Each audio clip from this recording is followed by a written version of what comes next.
خوش آمدید۔ آج ہم ایک خاص موضوع پر بات کر رہے ہیں، وہ تاریخی پیش گوئیاں جو ہمارے بزرگوں سے یعنی بزرگان امت سے مسیح اور مہدی کے زمانے کے بارے میں منسوب ہیں۔ جی بالکل۔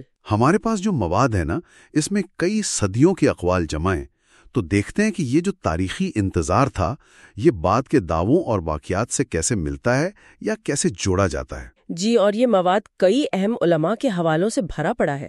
ایسا لگتا ہے کہ وہ 13ویں یا پھر خاص طور پر 14ویں صدی ہجری کے آس پاس کسی اہم روحانی شخصیت کے ظہور کی توقع کر رہے تھے۔ اچھا، تو آئیے ذرا ان حوالوں کو دیکھتے ہیں کہ یہ بات کیسے آگے بڑھی۔ ٹھیک ہے، تو شروع کہاں سے کریں؟ حضرت نعمت اللہ ولی کا نام آتا ہے سب سے پہلے۔ ان کا انتقال تو 9ویں صدی ہجری میں ہوا تھا۔ جی، 834 ہجری۔ ہاں، تو ان کے ایک فارسی قصیدے سے یہ بات لی گئی ہے کہ غین رے یعنی 1200 سال بعد وہ مہدی اور عیسیٰ کا ظہور دیکھتے ہیں۔ اچھا، غین رے یعنی ابجد کے حساب سے 1200؟ بالکل، یہ حوالہ 40 فی احوال المہدین میں دیا گیا ہے، اور دلچسپ بات یہ کہ وہ مہدی اور عیسیٰ کو ایک ہی سمجھتے تھے۔ لا یظہر المہدی الا عیسیٰ حدیث کا بھی ذکر ہے۔ جی ہاں، یہ وقت کا تعین، یہ خیال آگے بھی ہمیں نظر آتا ہے۔ دیکھیں نا، حضرت حافظ برخوردار صاحب، ان کی وفات 1093 ہجری میں ہوئی۔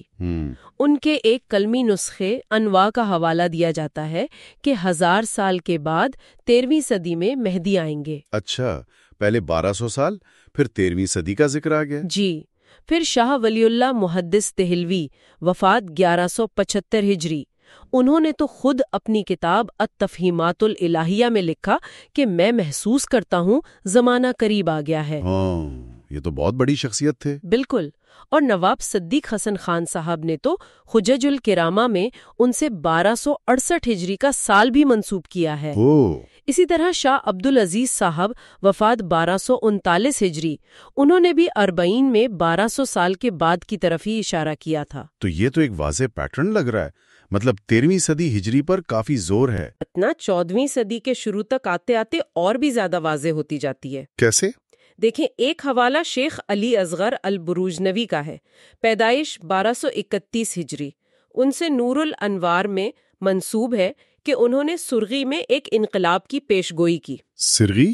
جی، ابجد میں یہ 1300 بنتا ہے۔ اچھا، 1300 ہجری؟ بالکل، اور پھر نواب صدیق حسن خان صاحب، جن کا ذکر پہلے بھی آیا، وفات 1307 ہجری۔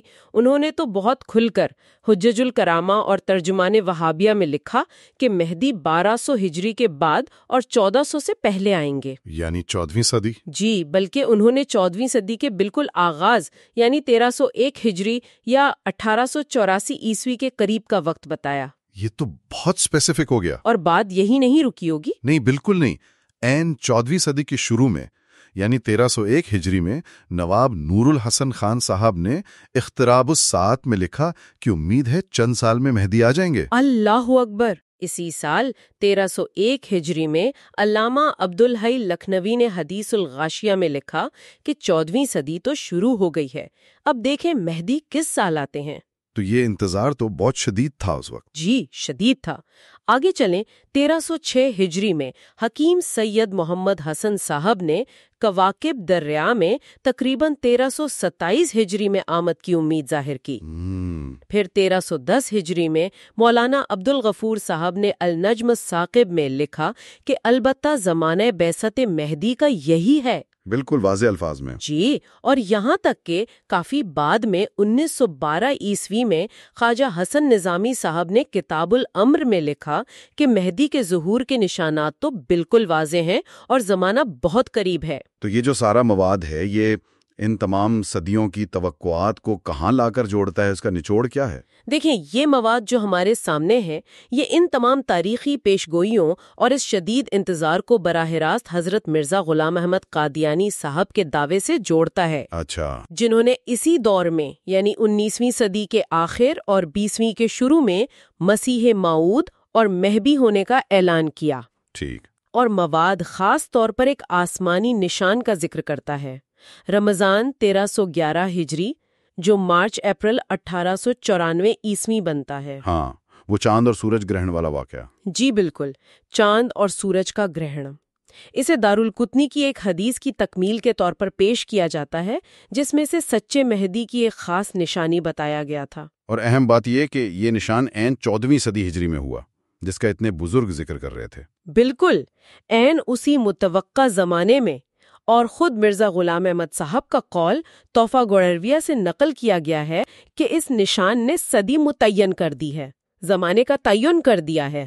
تو گویا ان ذرائع کے مطابق صدیوں کا یہ انتظار، یہ پیشگوئیاں ایک خاص دعوے اور پھر ایک خاص آسمانی نشان پر آ کر مکمل ہوتی نظر آتی ہیں۔ جی، یہ مواد اسی طرح سے پیش کرتا ہے، تاریخی حوالوں، انتظار، پھر دعویٰ اور پھر وہ نشانی جو پیشگوئیوں میں مذکور تھی، ان سب کو ایک لڑی میں پرو کر دکھایا گیا ہے۔ تو یہ ایک مکمل تصویر بنتی ہے ان ذرائع کی روشنی میں۔ بالکل، اور بنیادی دلیل یہی بنتی ہے کہ تاریخی توقعات 14ویں صدی ہجری کے گرد جمع ہوئیں، اور پھر اسی زمانے میں ایک دعوے دار آئے جنہوں نے ایک خاص پیشگوئی کردہ نشانی یعنی رمضان کے گرہن کو اپنے دعوے کی سچائی کے ثبوت میں پیش کیا۔ صحیح۔ تو یہ ایک اہم سوال ہمارے سامنے آتا ہے کہ تاریخی تشریحات اور پیش گوئیوں کا موازنہ بعد میں آنے والے دعووں اور واقعات سے کیسے کیا جائے؟ یہ واقعی غور طلب بات ہے۔ جی، یہ مذہبی پیش گوئی کی نوعیت، اس کی تشریح اور اس کی تکمیل کے عمل پر مزید سوچنے کی دعوت دیتا ہے۔